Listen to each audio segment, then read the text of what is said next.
欢迎来到巴巴娱乐呀频道，请订阅频道，所以大家不要错过当天最热门的新闻。我们今天的时事通讯包括以下内容：《沧海传》大结局剧荒，别急，诚意复仇权谋新剧来袭，有爆款前置。白发诚意雨中提人头，这句台词让全网炸了。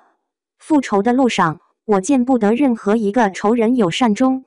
当《长安24季》的预告片里，诚意顶着满头灰白头发，拎着滴血的篮子，冷笑说出这句话时，弹幕彻底疯了。去年他还是莲花楼里佛系养生的李莲花，原谅仇人，隐姓埋名，连讨债都只敢要5两银子。这回直接黑化成长安复仇鬼见仇，点名要让仇家全员死绝。更狠的是，他身后还站着刘奕君、张涵予、倪大红这群老戏骨，人均800个心眼的老狐狸们集体上线，权谋修罗场直接拉满。10年潜伏，他提着亲人灵牌杀回长安。诚意这次演的角色叫谢怀安，10年前家族被灭门，侥幸活下来的少年忍辱偷生。10年后，他化名潜入长安城，表面是淮南县衙的文书小官，背地里却是帝王萧武阳安插的暗棋。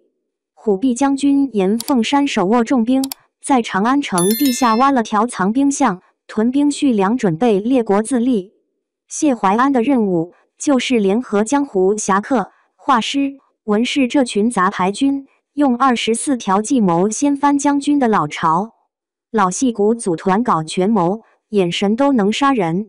刘奕君演帝王，龙袍一披就让人腿软。预告里他执剑坐在龙椅上，剑刃沾血却面不改色，抬眼一句长安不能乱，压迫感直接冲破屏幕。张涵予的反派更带劲。藏兵巷密谋时，他摩挲着戒指阴笑，棋子，我才是下棋的人。网友辣评，看这群老戏骨飙戏，比看动作片还刺激。王劲松和倪大红更是反派气氛组，一个花白头发眼神代沟，另一个黑袍裹身站在阴影里，连句台词没有就让人后背发凉。年轻演员也没拖后腿。庆余年里的五竹书童孟石，这次蒙眼部一摘化身冷面剑客，竹林追杀戏里长剑翻飞，刀光快的带残影。徐璐演的画师白婉更绝，表面是画美人图的闺秀，暗地里用画笔当密码本传递情报。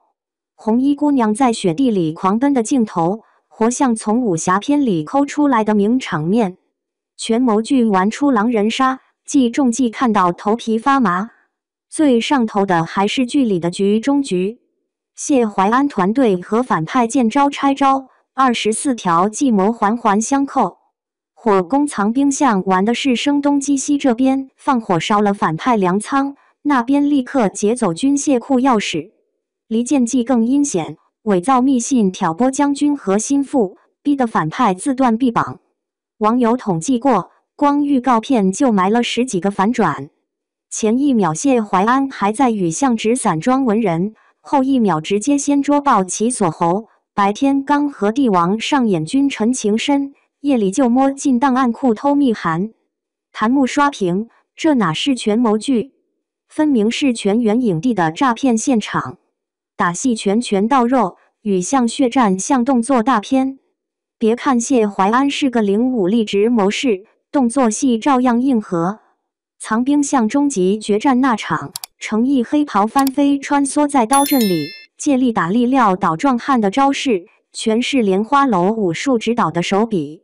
更狠的是童梦石的雨中单挑戏，虎贲暗卫围剿之下，剑客夜征长剑劈开雨幕，血水混着雨水溅到镜头上的画面，被网友截成动图疯传，国产剧打戏之光。连女性角色都够飒。侠女妩媚单挑暗卫首领，弯刀缠上对方长剑绞成麻花，最后凌空飞踢踹碎木架的镜头，看得人肾上腺素狂飙。白发造型杀疯了，破碎感直接变核武器。诚意这次彻底撕掉了仙侠美男标签。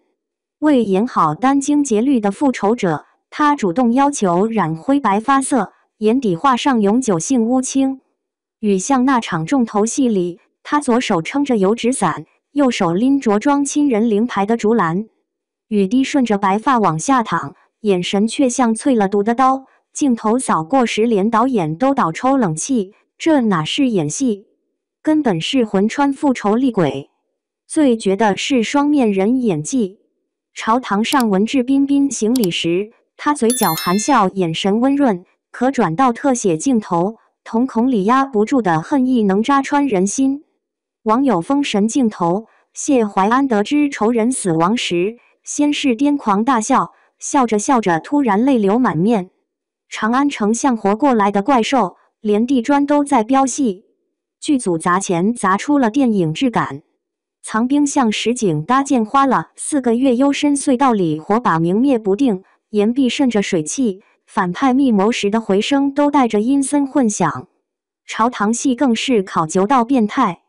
大臣御户板刻官职品级，龙椅扶手上的螭龙纹用湿蜡法复刻，连群演官袍的麻料都按唐代出土之物仿制。